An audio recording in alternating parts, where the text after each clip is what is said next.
It began with flashing red and blue lights, tearing through the calm of a perfect suburban evening. Sirens cut through the silence, scattering neighbors. From their porches as to police, cruisers screeched to a stop in front of the Elmwood Community Gate. The sound echoed against the polished driveways and flawless lawns, a strange kind of chaos in a neighborhood that prided itself on order. Rain was still clinging to the asphalt, reflecting the strobes of the patrol cars. A crowd gathered behind trimmed hedges and half-closed blinds, whispering, filming, feeding off the drama like it was fuel. And in the middle of it all, one man stood surrounded by officers, drenched but calm, his hands behind his back, silver cuffs glinting under the headlights. No one knew who he was. But the HOA president did, or at least she thought she did. Carol Winters, the woman who called herself the guardian of Elmwood standards and stood nearby, umbrella in one hand, clipboard in the other, her smirk twisted under the rain. To her, this was justice. She'd finally caught the trespasser, who had dared step foot on the one property, she swore, belonged to the association. Neighbors leaned closer, whispering. Some cheered. Others stayed silent, uneasy, watching the scene unfold like a scene from a movie. The man said nothing. Not a word.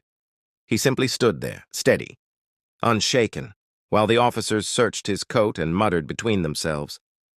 Then something shifted. One of the officers froze. He pulled out a black leather wallet from the man's inside pocket and flipped it open. There, gleaming beneath the rain and flashing lights, was a federal badge, gold seal, engraved name, and the unmistakable weight of authority. The officer's face changed instantly. His posture straightened, his tone dropped, and he took a slow step back. The other followed suit. Carol's confident smirk faltered, confusion flooding in. The murmurs from the crowd turned into uneasy silence. The man lifted his head for the first time, eyes cold and unreadable. He didn't yell. He didn't threaten. He didn't need to. Whatever was written on that badge was enough to flip the entire scene upside down. Moments later, the cuffs came off. The officers apologized quietly, then escorted Carol aside. Not to thank her, but to question her. The neighbors watched in disbelief as the supposed criminal walked free, passing the woman who had called the cops on him without even looking at her. When he reached his car, he paused, water dripping from his coat. He glanced once more at the house behind the HOA gates. His house, then got in and drove away without a word. And that's when the real fear began. Within hours, Elmwood's private group chats exploded. Who was he? Why did the police let him go? What was on that badge? Speculations ran wild. FBI agent, undercover investigator, federal marshal. Carol tried to control the narrative, claiming she was assisting law enforcement. But the story didn't hold up, because by the next morning, strange things started happening. The HOA office received a letter. No log, no signature, only an official federal case number and one line printed in bold. Ongoing inquiry into Elmwood Homeowners Association. Board, Financial and Ethical Review. Carol froze when she saw it. Her hands trembled. She had made a call to the police. On a federal judge. The man she accused of trespassing was Judge Alexander Hale, a district court judge, assigned to oversee housing disputes across the state, including, ironically, a growing list of complaints against Elmwood HOA itself. He hadn't said a word that night because he didn't need to. He already had the power to destroy everything she'd built with a single signature, and that signature was already on its way. But before that moment of reckoning, there had been weeks of quiet tension that no one in Elmwood saw coming. The strange man who occasionally parked at the corner house, the unmarked envelopes appearing on HOA board members' porches, the city clerk's office requesting documents for audit purposes. Judge Hale had been watching them, studying them, collecting every lie they told, every illegal fine they issued, every homeowner they bullied. He had all the proof he needed, and Carol had just given him the final piece. Evidence of HOA harassment against a private property owner. The trap had been set long before that rainy night. The neighborhood didn't know it yet, but the perfect lawns and picket fences they worshipped were about to become a battlefield of lawsuits, subpoenas, and criminal investigations. Because this wasn't just about a trespassing call anymore.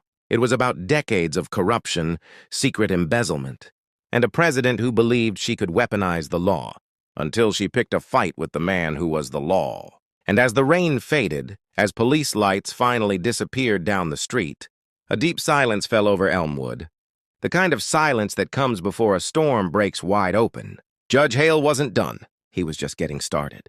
Next, he would expose the hidden bank accounts, the fraudulent elections, the missing funds disguised as maintenance, budgets. Every secret the HOA buried was about to see daylight. And every member who thought they were untouchable was about to realize they'd been living on borrowed power. The neighbors went to bed that night uneasy, checking their doors twice, wondering if they had just witnessed the end of something bigger than they understood. By morning, Carol's phone was already ringing nonstop. Reporters, attorneys, and one particular number she didn't recognize, a government office downtown, all wanted the same thing. Statements, records, accountability, and somewhere in the distance, Judge Hale poured himself a quiet cup of coffee and opened a case file labeled Elmwood Homeowners Association versus Federal Housing Commission. He looked at the first page, read Carol's name, and smiled faintly. The HOA had just declared war on the wrong man the morning. After the arrest incident, Elmwood wasn't the same. The neighborhood that once bragged about its quiet prestige now pulsed with whispers, rumors, and the heavy scent of panic. People avoided Carol's house. Neighbors who used to nod and smile crossed the street instead. Everyone had seen what happened, how she called the police on a man who walked away without a scratch, while the cops left her looking like the criminal. But Carol didn't sleep that night. She sat in her kitchen, blinds closed, replaying the moment the officer looked at that badge. It wasn't local law enforcement. It wasn't state either. It was federal, embossed, gold, and untouchable. And that man, that quiet, unshakable man, had looked at her as if he already knew everything she'd ever done wrong.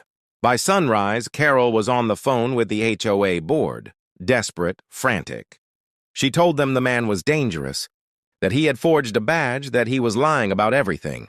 She demanded an emergency meeting. But even as she barked orders, an official letter arrived at her front door. Delivered by hand, no return address, just a seal. The same seal she had seen glinting in the rain the night before. Inside, one line: Judge Alexander Hale, United States. District Court, you are hereby notified that all Elmwood HOA, financial and enforcement, records are under federal review. Carol's hand trembled as she read it. The paper slid from her fingers, landing beside the stack of HOA fines and violation notices she'd issued over the years. Every one of them suddenly felt like evidence, and in a way they were. While Elmwood gossiped and Carol spiraled, Judge Hale was already moving in silence. The day after the incident, he sat in his office downtown, a minimalist space with nothing but files, coffee, and the sound of distant rain against the window. On his desk lay a single folder labeled Elmwood Homeowners Association. He opened it and began reviewing every document, every complaint that had ever crossed his desk. Patterns emerged. Selective enforcement, fines issued without due process, homeowners intimidated into paying for repairs that didn't exist, annual budgets altered with missing funds disguised under community beautification projects. He found names, dates, votes that were never recorded properly. He found signatures, some that didn't match. And when he reached Carol's name under president, he paused. Because attached to it was a history of aggression. Dozens of filed complaints over the years, ignored, buried, or mysteriously withdrawn. It wasn't random. It was systematic. He picked up his pen and began writing. Not a verdict, not yet, but something that would start the countdown. A federal summons. By the time Carol gathered her board members that afternoon in the HOA clubhouse, the storm had already started forming beyond her control. She stood at the head of the long wooden table, her manicured nails tapping against the glossy surface. The others, 5 board members, looked nervous, unsure. She told them the man was a fraud, that he was impersonating a judge, that they needed to call the city and file charges for harassment. But none of them seemed convinced anymore. Some had seen the badge up close. Others had already heard whispers about the federal notice arriving in their mail. And then, the moment that cracked everything. The clubhouse door opened. A courier stepped in, his uniform soaked from the rain. He didn't say a word, just placed a stack of envelopes on the table. Each one addressed to the HOA board of Elmwood, each one stamped with the same seal. The room fell silent. Carol ripped hers open, her heartbeat echoing in her ears. Inside, not just a notice, but a court date. It was official. The federal government was opening an investigation into the HOA. Outside, thunder rolled across the neighborhood as if echoing the tension inside. For the first time, Carol felt something she hadn't felt in years: fear. The kind of fear that seeps beneath the skin, where control slips away and reality starts to collapse. She had always believed the HOA was untouchable, that no one could challenge her authority. But now that illusion was cracking. Across town, Judge Hale met with a quiet team of auditors and investigators. He didn't announce his role in the case. He simply directed them, guiding the process with precision. He wasn't doing it for revenge. He was doing it for accountability. He knew people like Carol, those who weaponized the system, who turned community rules into instruments of humiliation and greed. He'd seen it in countless cases: homeowners bullied into foreclosure, retirees fined into bankruptcy, families driven out over meaningless violations. But Elmwood was different. Elmwood was organized corruption wearing a friendly smile, and Carol was the smiling face that hid the rot underneath. For weeks, the tension simmered. The HOA tried to carry on as usual, issuing fines, sending newsletters, pretending nothing was wrong. But every knock on the door, every envelope in the mail, made them flinch. The residents started asking questions. Some refused to pay dues. Others started talking, quietly at first, then louder. Stories came out about Carol's private projects. HOA money funneled into a landscaping company her cousin owned, a playground renovation that never actually happened. The community was turning, and just as Carol began to sense control slipping through her fingers, another letter arrived. This time hand-delivered again, but not to her home. To the entire neighborhood. Posted on every mailbox, every fence, every HOA board, it read, "Notice. Federal hearing regarding Elmwood HOA. Scheduled for May 11th. U.S. District Court." The neighborhood exploded. People gathered in clusters, shouting questions, demanding answers. Carol tried to downplay it, said it was routine, said it was a misunderstanding. But nobody believed her. The whispers had turned into roars. That night, as she sat alone in her living room, phone buzzing nonstop, rain once again started tapping against the glass. Across town, in a dimly lit office, Judge Hale closed the last file on his desk and leaned back. The first trap had been sprung. Now came the second.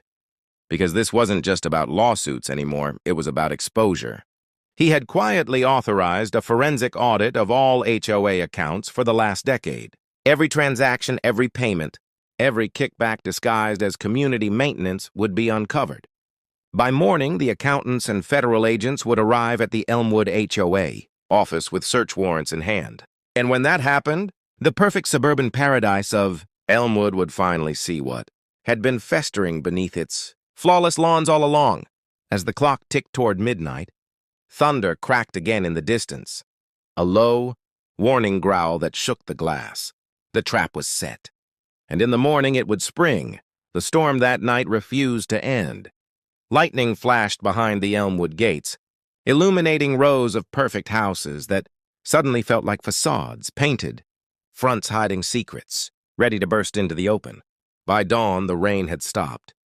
But the tension hadn't. The neighborhood felt wrong. Too quiet, too watchful. And then came the convoy. Just after 8 a.m., 3 unmarked black SUVs rolled slowly into the neighborhood, followed by 2 police cruisers and a white government van. Their engines hummed low, the sound slicing through the morning calm. Within minutes, the HOA clubhouse, the same place where Carol once held her smug board, meetings, was surrounded.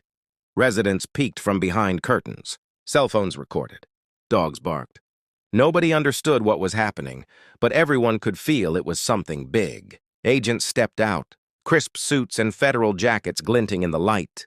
They spoke briefly with uniformed officers, then approached the clubhouse doors. Carol's car was parked outside. She was already inside, pacing, clutching her phone. When she saw the agents through the window, her face went pale. They didn't knock twice. The door opened under authority, not permission. And with that single act, the image of Elmwood's control shattered. Boxes of files, computers, ledgers, everything that made the HOA's empire function were suddenly under federal custody. Neighbors began gathering along the sidewalks. Cameras were rolling. Every movement was captured, the files being sealed. Carol's frantic gestures, the agents calmly working through their checklist. Inside, the air was thick with panic. Carol demanded answers, waving her title like it meant something, but no one listened. One of the lead agents simply handed her a warrant, signed and stamped with the same seal she feared most. United States District Court, Judge Alexander Hale. Her knees nearly buckled. Every financial record, every HOA enforcement log, every anonymous complaint, all were being boxed and labeled for evidence. The agents didn't yell. They didn't argue. They just worked in silence, efficient and unrelenting. By noon, the clubhouse looked like a crime scene. Laptops were seized. Paper trails were documented.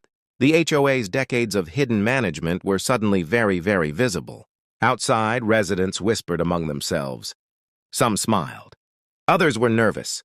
Many had stories, years of small injustices, unexplained fines, harassment letters for non-compliance. And now, they were watching justice finally roll through the same streets that once felt like cages.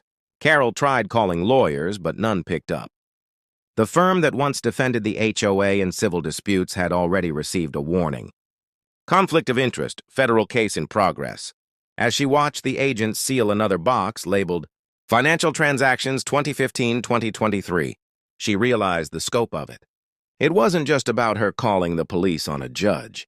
It was about everything they'd done since the beginning. Every bribe disguised as a contract, every fraudulent vote, every intimidation tactic, it was all right there in those boxes. At the same time, across town, Judge Hale was watching the live report on his office monitor. He didn't smile. He didn't gloat. He just watched in silence, eyes cold with focus. His plan was working exactly as he had designed it. This wasn't revenge, it was accountability. He had given them every chance to operate lawfully, and they had chosen corruption. Now, the law they twisted would tighten around their own throats. By early afternoon, Elmwood streets were lined with federal vehicles. Agents moved door to door, politely interviewing homeowners. Questions were asked about fines, threats, votes, payments. Every story added another piece to the puzzle, and that's when something unexpected happened. An elderly resident named Mr. Langley, who had lived there for 30 years, stepped out of his porch holding a faded envelope. Inside were letters, dozens of them, from the HOA, threatening foreclosure over non-compliance for trivial reasons. Lawn height, mailboxes, even window tinting. He said he had paid thousands in fees just to keep his home. An agent took the letters, his expression darkening. Within an hour, that single piece of evidence was cross-referenced with HOA financials, and it didn't take long to find that the payments never went into community funds. They went directly into a private account, under a company name tied to Carol's cousin. The case that began as harassment had just evolved into embezzlement and racketeering. By sunset, the news vans had arrived. Reporters stood at the gates, microphones ready, while police maintained a perimeter. Federal raid on HOA, the headlines read. Community in shock as investigation expands. Carol sat in her car outside the clubhouse, face pale, phone buzzing with calls she couldn't answer. Her board members were gone. Some had already spoken to investigators. One had turned over personal emails. Another had confessed to falsifying votes under her direction. It was over. But the real storm hadn't even hit yet. Because later that night, as the agents finished loading the last of the boxes, a black sedan pulled up quietly at the curb. The door opened and Judge Alexander Hale stepped out. No entourage, no fanfare, just the man they had once accused of trespassing, walking calmly, through the same gates that Carol once barred him from. Neighbors recognized him immediately. Whispers spread like wildfire. The man who had been handcuffed on that rainy night now walked with full authority, every step echoing like judgment itself. He didn't speak to Carol. He didn't need to. His presence said everything. He handed a folder to the lead agent, nodded once, and turned to leave. But before he did, he stopped for a moment, just long enough for Carol to meet his eyes through the window. There was no rage there, Just cold finality. By the time he drove off, the sun had dipped below the horizon, and the lights of Elmwood flickered uncertainly in the growing dark. That night, the HOA email server was officially seized. A warrant was issued for Carol's arrest pending investigation, and a federal freeze was placed on all HOA assets. The empire of control, the illusion of power, the false perfection, everything Carol had built with manipulation and fear was gone. But for Judge Hale, this was just the beginning, because what he found in those files hinted at something even deeper. A trail of corruption that reached beyond Elmwood. Neighboring HOAs, shared accounts, coordinated schemes. This wasn't just one corrupt board. It was a network. And Judge Hale had just opened the first door. As the night deepened, thunder rolled again across the quiet streets. But this time it wasn't a warning. It was a reckoning. The first domino had fallen. And by morning, the entire region would know the name Elmwood, not as a community, but as a scandal. The morning air was heavy with that strange, quiet tension that comes right before everything falls apart. The sky over Elmwood was gray and unmoving, the streets unusually still. No sprinklers, no morning joggers, no barking dogs. Just silence, the kind that presses down on your chest and tells you something is about to happen. Inside her house, Carol Winters hadn't slept. She sat in her immaculate living room surrounded by half-packed boxes and stacks of shredded paper. Her laptop screen glowed faintly, displaying the HOA's frozen accounts. Every attempt to access them ended with the same message. Under federal review, access restricted.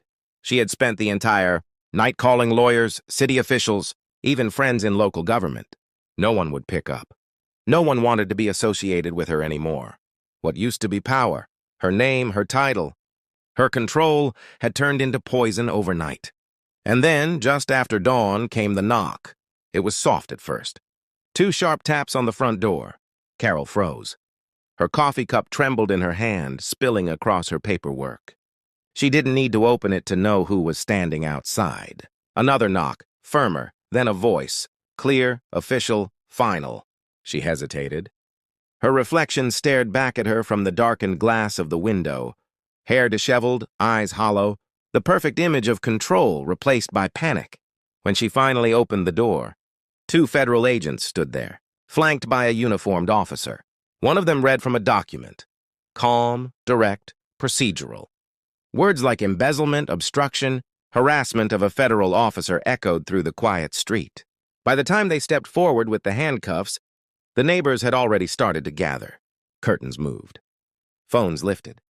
The woman who once patrolled these streets with a clipboard and arrogance now stood in her doorway, shaking, trying to speak, but no words came out. The click of the handcuffs was louder than thunder.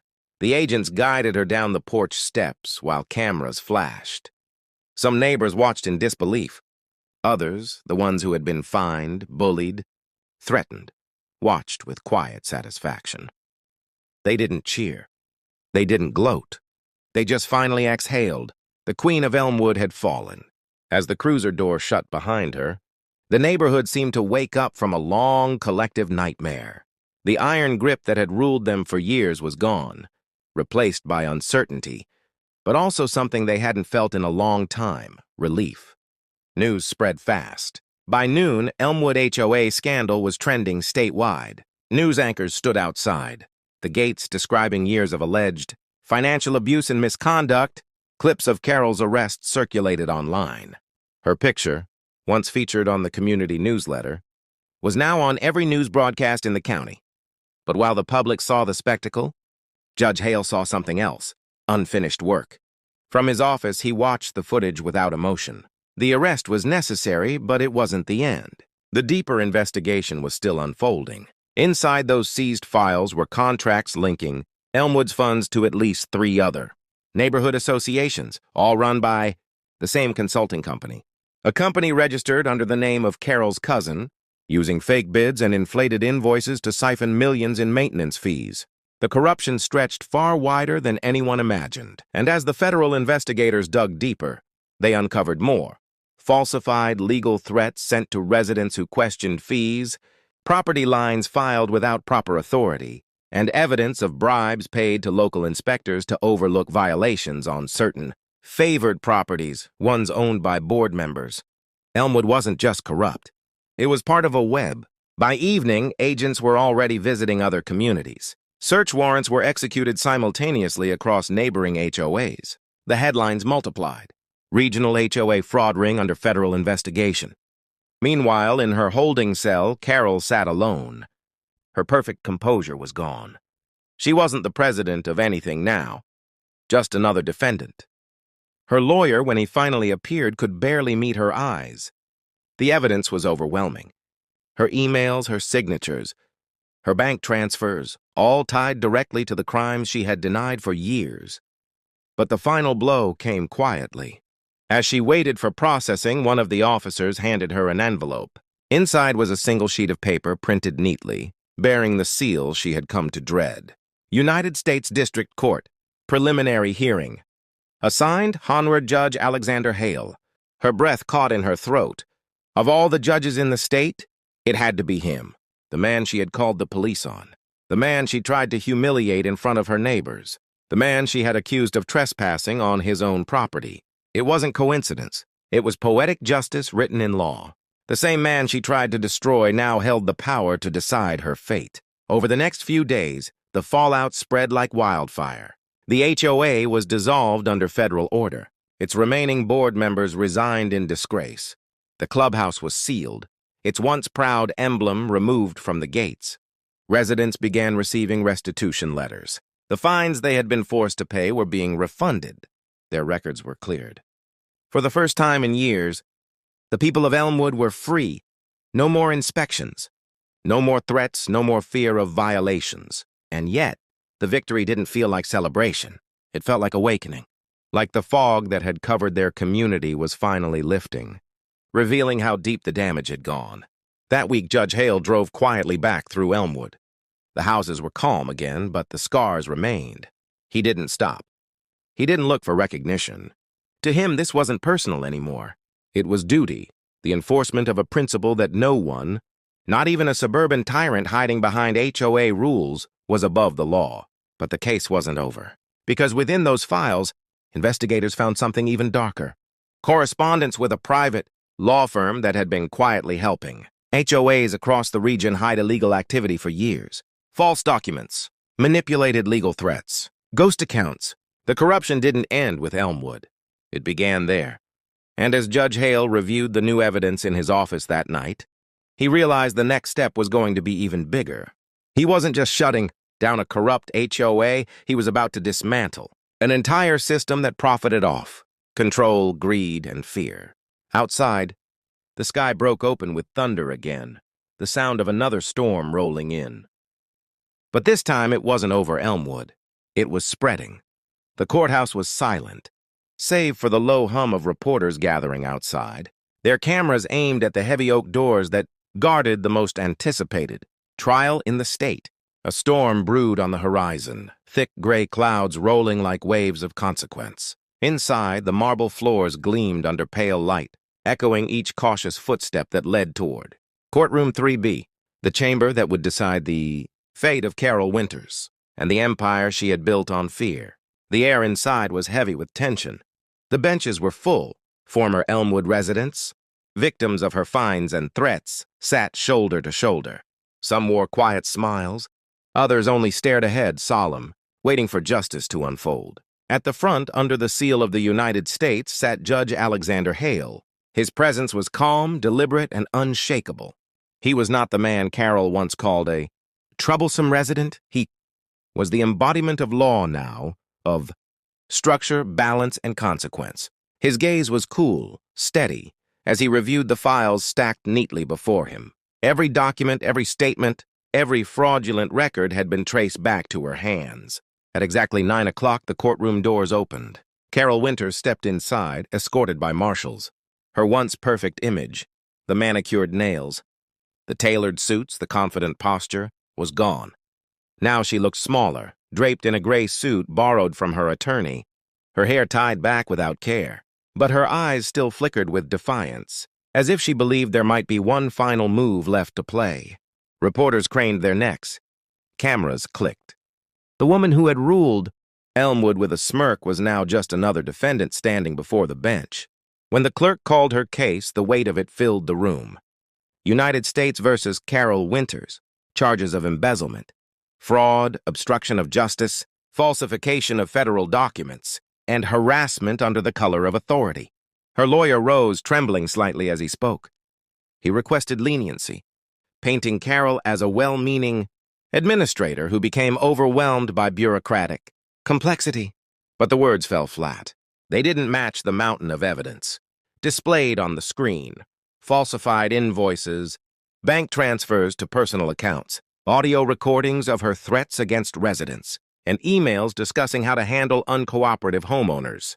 Judge Hale didn't speak for a long time. He let the silence breathe, a silence that stretched across years of abuse, of arrogance disguised as order.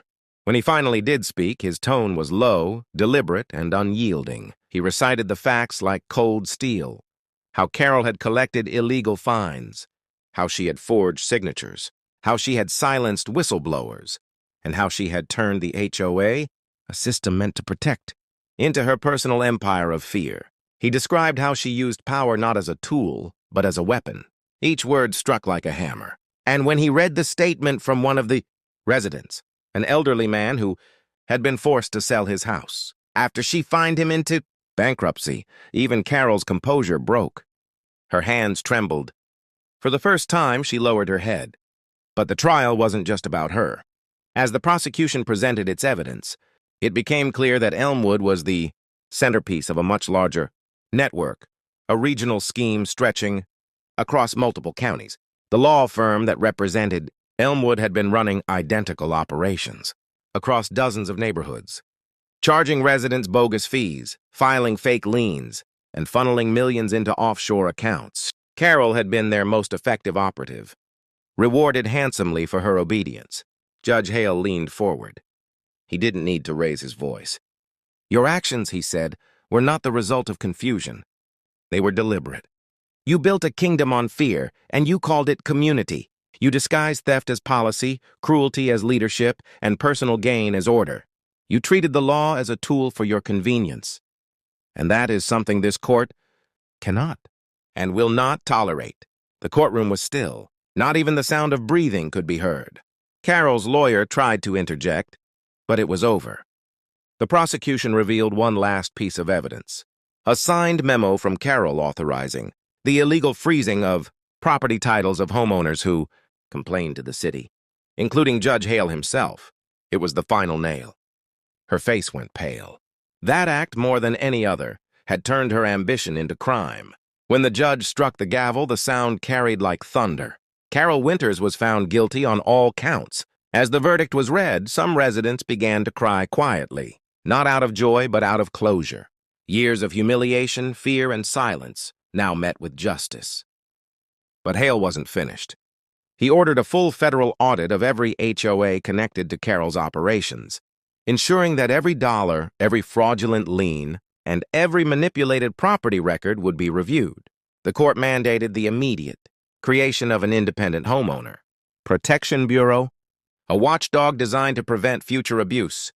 The sentence was swift and precise: 15 years in federal custody, restitution for every victim, and permanent disqualification from holding any public or administrative office.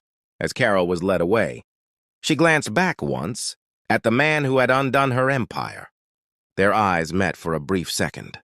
No words, just the silent acknowledgement of balance restored. Outside, the storm finally broke. Rain lashed the courthouse steps as reporters shouted questions, their microphones crowding under umbrellas.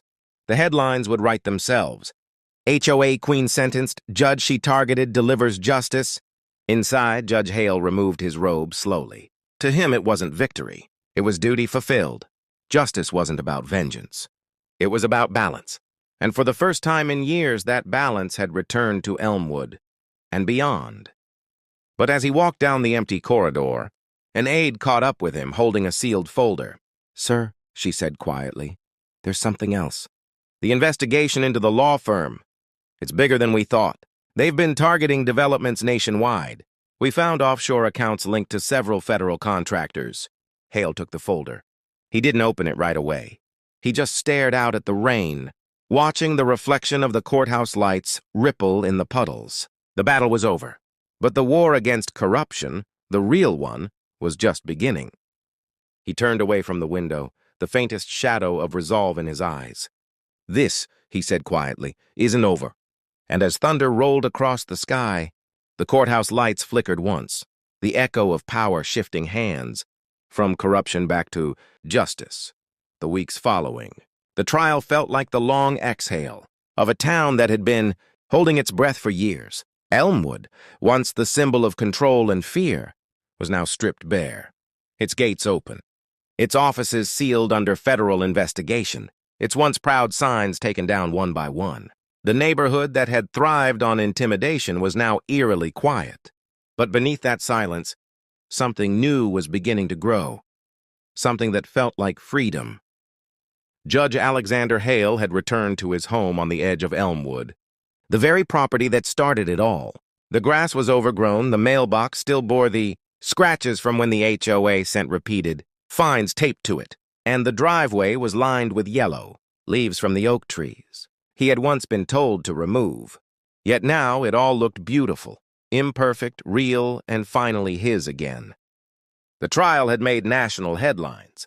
Networks replayed footage of Carol Winters being led out in handcuffs, while commentators debated the implications of the ruling. For many, it was just another story of corruption exposed. But for thousands of homeowners across the country, it was the start of something bigger, a moment when people realized they didn't have to be afraid of their own communities anymore. Across the state, residents of other HOAs began coming forward, submitting complaints, forming collectives, and demanding audits. For every Elmwood that fell, 10 more stood trembling under scrutiny.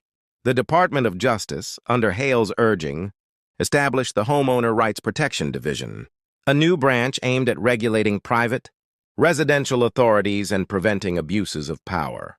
Hale, though still serving on the bench, was asked to act as an advisor during its formation. It wasn't about revenge anymore, it was about reform. Still, the shadows of what had happened lingered. The deeper the federal investigators dug into Carol's network, the darker the truth became. Offshore accounts tied to developers, money trails leading to political donors, and emails that hinted at a much wider conspiracy. One that stretched beyond Elmwood, beyond the county, and possibly into the hands of those meant to enforce the law itself. Hale spent long nights reviewing the files that crossed his desk, illuminated only by the faint light of his study lamp. Each folder carried another story of manipulation, elderly couples coerced into selling, families fined into foreclosure, small-town officials bribed to look the other way. It was systemic, sprawling, and deeply rooted. But this time the balance was shifting. The residents of Elmwood began to rebuild. The community center, once a headquarters for fines and threats, became a gathering place again, a real one. Neighbors painted the walls, repaired the broken fences, and organized potlucks in the park. The tension that once choked every conversation was gone. In its place, laughter echoed through the streets. Children played where warning signs once stood. And for the first time, people waved at each other without suspicion. The scars were still there, but they were healing. And yet, one evening, as Hale walked down the quiet main road, he noticed a black sedan parked near the end of the cul-de-sac. Its windows were tinted, engine idling, lights off. It wasn't unusual in itself, but something about the stillness, the precision of its placement felt familiar. The same kind of quiet he'd seen before, the kind that comes before another storm. He didn't react. He simply continued walking, the gravel crunching under his boots. The car stayed still until he reached his gate, then rolled away slowly, disappearing around the corner. That night, an email arrived in his encrypted inbox. No name, no subject, only a message. "You've only touched the surface. They're watching. Be ready." For a moment, he sat still, his hand hovering over the mouse. He knew this wasn't paranoia. The network he'd helped expose was too large, too profitable to go quietly. The HOA system, at its worst, had become a perfect cover for laundering, coercion, and control, a private government within neighborhoods, unchecked by the same standards as the public one. And now that he'd torn one branch off the tree, the roots were starting to move. Days later, the homeowner writes, Division invited him to testify before Congress about the findings of the Elmwood investigation. The chamber was packed, reporters, senators, activists, and homeowners all waiting to hear the man who had brought down the most feared HOA in the state. Hale spoke calmly, without flourish, without emotion. He explained how the laws had allowed HOAs to act like micro-governments without oversight, how they levied fines, seized property, and destroyed lives under the guise of maintaining community standards. How Carol Winters wasn't a lone villain. She was a product of a system that rewarded greed. When he finished, there was silence. Then, one by one, lawmakers began to applaud. Within months, new federal legislation was passed. The Homeowner Accountability and Reform Act, limiting the powers of HOAs, establishing transparency requirements, and ensuring homeowners had access to legal recourse. It was one of the most significant property rights reforms in decades. For the first time, people who had once felt helpless against their own associations felt protected. But even victory carries weight. One evening, months later, Hale visited the old HOA office, now shuttered and empty. The building smelled of dust and rain. The walls still bore the faint outlines where plaques and certificates had once hung. He stood in the center of the main room, imagining the years of fear that had been orchestrated here, the calls, the paperwork, the manipulation. Now it was just quiet. He placed his hand on one of the desks, Carol's old desk, and exhaled slowly. Justice had been served, but he knew there would always be another Carol, another Elmwood somewhere else waiting to rise. Still, this time, people would be ready. As he walked out into the fading light, a group of children rode past on their bikes, laughing, the sound carrying into the warm dusk. For the first time in a long time, Elmwood wasn't a place of control. It was a place of life again. At home, Hale poured himself a cup of coffee and stood by the window, watching the lights of the neighborhood flicker on. He didn't see the world as perfect, but he saw it as worth fighting for. And that was enough. His phone buzzed again, and another message, this time from the Department of Justice. New leads discovered. Multiple states. Possible coordinated network. Are you willing to oversee the federal task force? He smiled faintly. There would always be another battle, another reckoning, another fight for the law to mean something, and he was ready. Outside, thunder rumbled in the distance, not of danger this time, but of renewal. Elmwood slept peacefully for the first time in years, and the man they once tried to arrest for trespassing, the man they thought they could silence, had become the one who changed the law that bound them all. Justice finally had a permanent address. Thanks for watching. Subscribe for more real justice stories.